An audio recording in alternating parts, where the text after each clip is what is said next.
Hello, everyone. Welcome to Module 1, Defining Homeland Security. All right, so what do you think of when you think of Homeland Security? It seems like it's one of those concepts that on the outset of it, it seems like, a pretty simple thing to define. But really, it's much more complicated and something that the United States has been struggling with, at least since 2001 and kind of before that even. So at its broadest, Homeland Security is protecting the domestic homeland, from security threats and also to help mitigate other threats such as natural disasters. Um, Homeland Security has actually been around, for a long time. We really don't think about it kind of like that. We think about it more just since 9/11, but it's really been around for a long time. But kind of this watershed moment, that we had was September 11th, and it really changed the way that Homeland Security is viewed, domestically and also, kind of across the world. Prior to this, we never had this large number of deaths in one single event, so it really was a defining moment in Homeland Security. Uh, prior to prior to 9/11, Homeland Security is much more this kind of vague notion of protecting the United States. But since that time, has taken on a much more precise definition, or they've tried at least to come up with a much more precise definition. So after 9/11, there's been a whole slew of policy initiatives that were rapidly implemented. They established a new security culture that impacted not only government, at all levels of government, but businesses and the everyday public.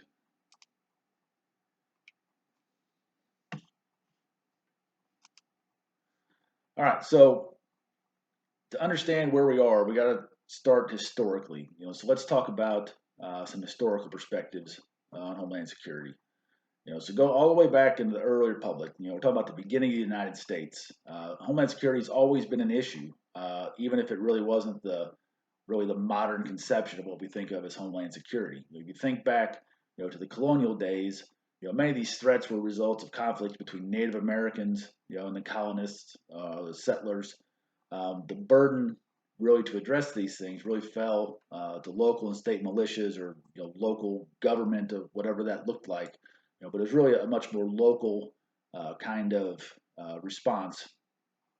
Border security was important, especially during and after the War of 1812. We fought with England, uh, and it resulted in the federal government, starting to build forts and other coastal defenses. So then, kind of between 1812 and Civil War and Reconstruction era, uh, there were very few domestic disturbances. Of course, the Civil War and Reconstruction as a whole, right? We could do a whole class just on that, but we're not going to do that today. We're just going to kind of do a quick kind of historical perspective on this. Staying in the late 1800s, early 1900s, you start having some labor issues and other kind of ideological issues. You have the Haymarket riot of 1886, the Homestead Steel Strike of 1892. You had an anarchist that assassinated President McKinley. Anarchists bombed Wall Street, and there were a variety of laws passed, to try to curb activism and extremism. You had the Espionage Act of 1917, the Immigration Act of 1918, and the Sedition Act of 1918. So since that time, then we start kind of moving in these modern precursors to Homeland Security.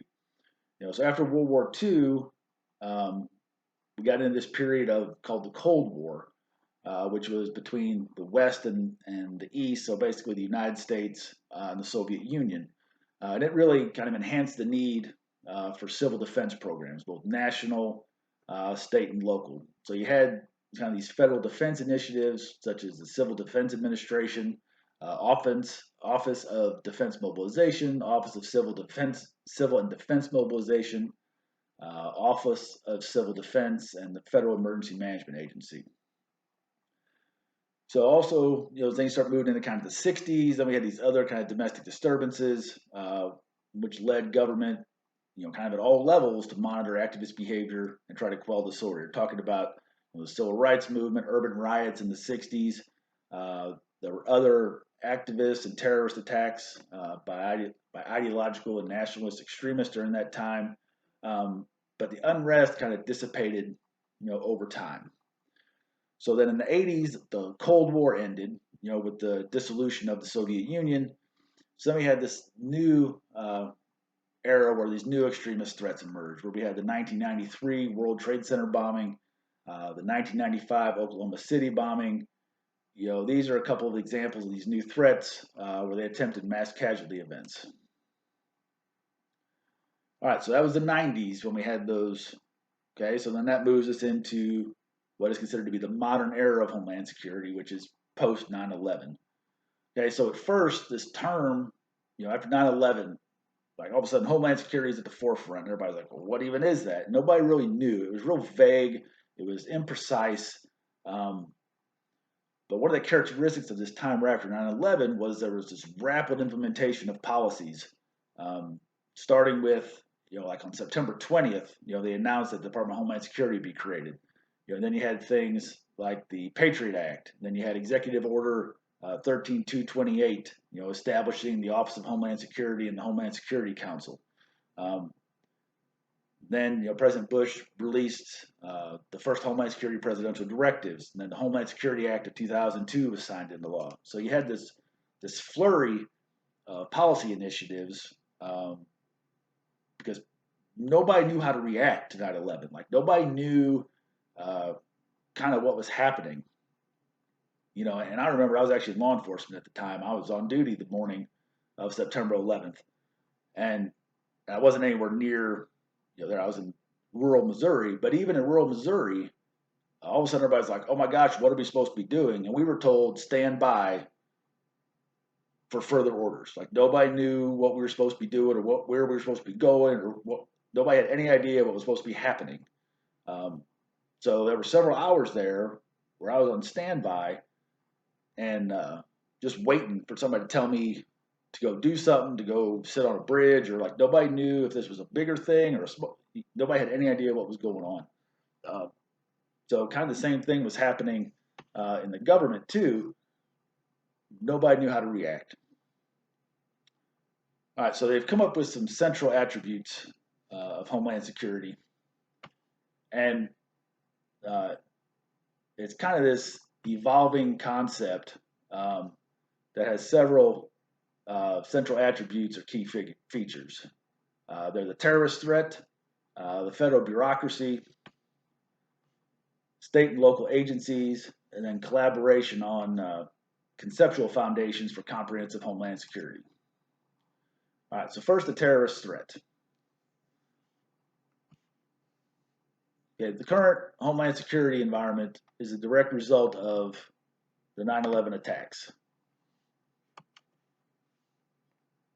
So obviously the terrorist threat was at the forefront, and that was kind of the first conception of homeland security was we have to deal with this terrorist threat.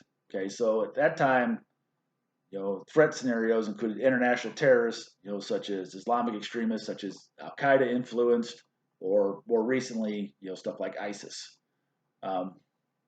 They also had to think about homegrown ideological extremists, or radical religious sympathizers. Homegrown ideological extremists would be something like Timothy McVeigh, right? So then, from subsequent attempts and attacks by extremists have required kind of perpetual effort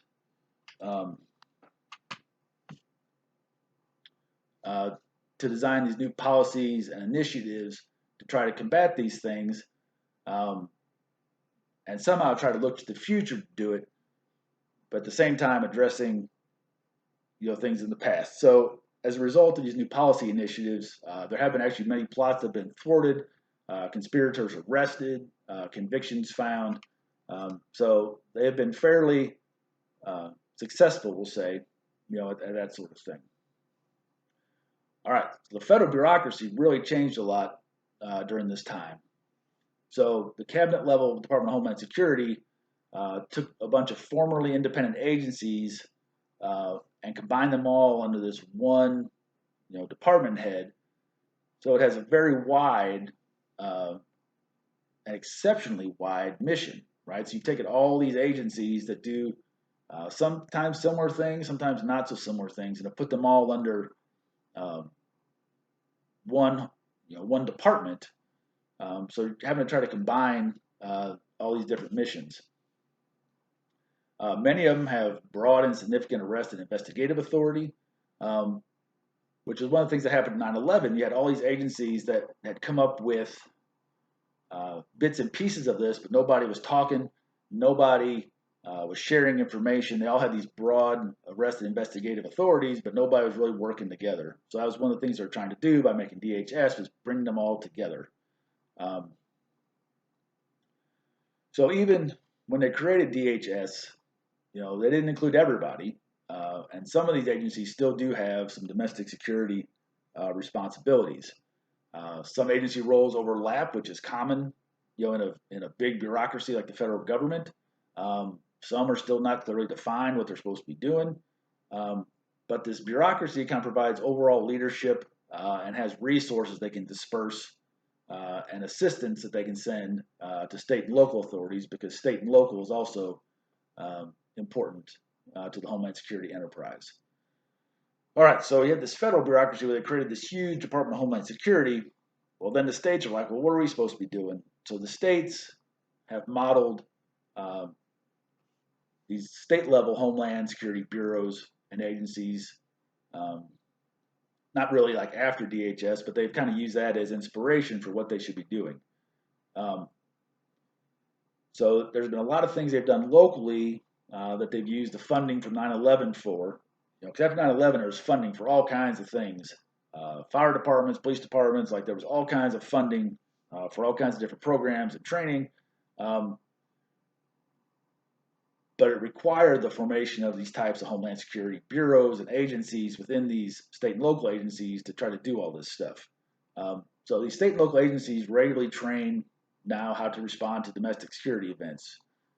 Prior to 9/11, there was no training for that. I went through a 1,000-hour police academy, and there was no talk really, um, hardly at all about terrorists or domestic security or any of those kind of things. There's really no discussion about it. But now that's a regular thing that state and local agencies train on. And not just law enforcement, other agencies like fire departments, emergency medical, all of them, they all have types of training now that they participate in. And then the final one is collaboration on conceptual foundations. Um, when you start getting government officials, academics, and then other Homeland Security professionals together, there's very little agreement on the conceptual foundations of Homeland Security because it's so broad, right? This is such a broad concept, that you have different people, different groups, that think it should focus on different things. So there's very little agreement on what this comprehensive Homeland Security should really look like and how it should really be defined. One of the things that helped kind of lay out the foundation for what this should be was a quadrennial Homeland Security review report. So it kind of provided a framework for this conceptualization, and it identified these concepts of security, resilience, and customs and exchange as essential to Homeland Security. So this report provides the framework of this desired goal of what Homeland Security should be, even if it's not always really in practice, right? It's more of this kind of framework for people to use. One of the things that they talk about all the time is this Homeland Security environment, right? So they talk about it as this dynamic construct. And you'll hear these terms, Homeland Security and domestic security, used interchangeably, and generally they have the same meaning. They're not exactly the same, but for purposes of this discussion, they're similar enough that they're used interchangeably a lot. So Homeland Security, the environment, if you think about the environment of Homeland Security for the United States, like that's, again, really broad, right? What is the environment, right? So it could include these impacted by international threats, but really, if you get into the heart of this, we're talking about defending the homeland within the borders of the United States, right? So you need to develop these policies to this end. But if you're just talking about this environment, my gosh, right? Anything could be in the environment for Homeland Security. So Homeland Security needs to be flexible, it needs to be dynamic, it needs to be fluid, it needs to be able to evolve with the emergence of new threats and also political considerations, because this gets very political, as I'm sure you guys are aware. Depending on who is in power in Washington, right? Different things get politicized, different things are focused on. So political considerations are also kind of melded into this whole thing about what is Homeland Security. Um, so political leadership, what is the public demand? New plots that are discovered, new threats, like all those things continually influence this conceptualization of what Homeland Security is and the implementation of the policies. All right, so domestic security, protecting the homeland are these core concepts. Um, they're the central mission of Homeland Security at all levels. Um, so as these new threats emerge, the concept of Homeland Security must evolve. Um, but the central focus on protecting the homeland from violent extremism remains as the basis for uh, future Homeland Security policy and practice. That's still at the core of what Homeland Security is supposed to be doing. All right, so let's talk about this quadrennial Homeland Security Review Report for a minute. The first one came out in 2010, and its job was to consolidate the definition of Homeland Security by presenting it in this as a broader and more comprehensive mission than what was previously conceptualized. Okay, and then they did a second assessment in 2014. It was thought there was going to be another one done in 2018, but that hasn't happened. So it's hard to say when the next one will come out. So the most current one is 2014. The purpose of this report was to outline a strategic framework to guide those that are involved in Homeland Security toward this common purpose at end. It was supposed to be like a roadmap, like this is where we need to go, this is what's included, this is what needs to be happening. Everybody needs to be moving down this road instead of moving, who knows where, just kind of all over the place and doing their own thing. And this is where this term Homeland Security Enterprise really started coming around. Okay, so the core concept of this framework is Homeland Security as an enterprise. So it broadened the definition of Homeland Security and tried to reflect the dynamic evolution of this modern conception of what is Homeland Security. And these reports are like 100 pages. If you want to read them, they're online, and you're more than welcome to. We're obviously not going to get into that much detail about it because, again, a 100-page report, we could probably do a couple of classes on that. All right, so they came up with 5 Homeland Security missions. Mission 1 is preventing terrorism, enhancing security. Mission 2 is securing and managing our borders. Mission 3 is to enforce and administer our immigration laws. Mission 4 is safeguarding and securing cyberspace. And Mission 5 is to strengthen national preparedness and resilience. Now, under each of those missions, there's at least 2 goals, sometimes like 4 goals. And that's all outlined in your book. You can take a look at that. There's also figure 1.1 that does a decent job explaining these missions in the quadrennial report. So one of the things that this quadrennial report did is it represented an all hazards approach to Homeland Security. So at first, everything was all about terrorism and domestic threats. Well, since 9/11, we also had Hurricane Katrina, like we had these other things, and everybody was like, wait a minute, Homeland Security is probably more than just discussing terrorist threats. Like, what about hurricanes? What about these natural disasters? So, Homeland Security now represents kind of this all hazards approach. But the central focus still is on domestic security and protecting the homeland.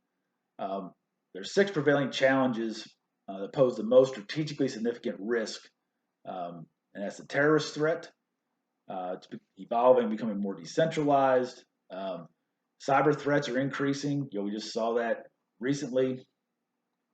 Biological concerns are a top homeland security risk. Nuclear terrorism, transnational criminal organizations, natural hazards, like all those challenges present strategically significant risks to the United States, and each of them independently, right, represent a pretty significant risk to the United States. But all 6 of those are included in the report. All right, so you got the bureaucracy, you got all this stuff going on. Well, now you need some policy, right? Policy is where you say what you're going to do, and then you come up with procedures for how you're going to do it. So your possible policy options are essential to any definition of homeland security, right? What can we do? What should we be doing? What constraints do we have on what we can do? So if you're talking about domestically, your policy options are constrained by the Constitution and other legal constraints like other laws.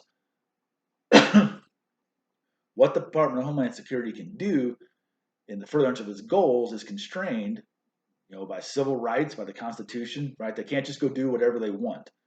Okay, international policy options, because they're no longer constrained by the United States Constitution, can sometimes be more aggressive and can be more extreme versus what they could actually do here in America.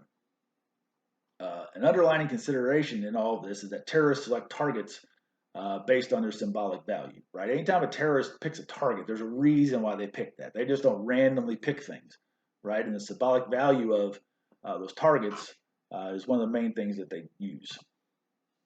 All right, so if we're talking about domestic policy options, there's several broad categories. You have intelligence, enhanced security, legal options, and conciliatory options.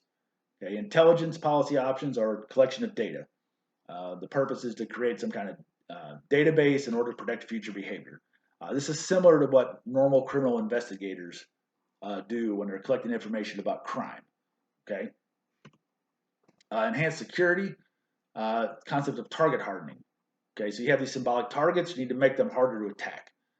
Things like security barriers, checkpoints, surveillance, using technology, right? There's all kinds of new innovative technology out there using those things to try to enhance security. You can apply these to critical infrastructure, border security, port security, aviation, IT, like all those things can have enhanced security on them. Legal options, some of the legal options, some policies implemented to promote international cooperation. Others are to address more specifically domestic issues. But the overall objective of legal policy options is to promote rule of law and promote regular legal proceedings. And these legal options provide the lawful foundation for the Homeland Security enterprise. And conciliatory options. Conciliation is communicating with extremists to try to identify, subjects of mutual interest. Like what things do we have in common? What do we disagree on? So this is considered a soft line approach, and it enhances the range of available options that do not include using force or confrontation. The thing about conciliatory options is the objectives will vary from terrorist group to terrorist group. And this has been used, the United States doesn't use this very often, but it's been used in other countries to some degrees of success. It'd be things like negotiations, concessionary options, some social reform, those types of things are conciliatory options. All right, so that gets us to the end of the first module. Be sure to do the readings, be sure to do your assignments, and I'll see you in the next section. If you have questions, please let me know.